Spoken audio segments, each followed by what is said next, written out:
Ukuba njalo inhloso ubuntukuntuku iqatha emphinjweni uphakathi kwenyakatho neningizimu ngowaphi isibongo esifubeni sami kunemizila emibili ebuyela kuyo futhi ekugcineni utholakala kanjani oduke endengilizeni lapho zonke izimpendulo zibuyela embuzweni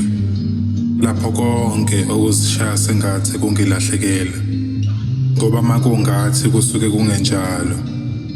njalo mase kungathi kuba sengathi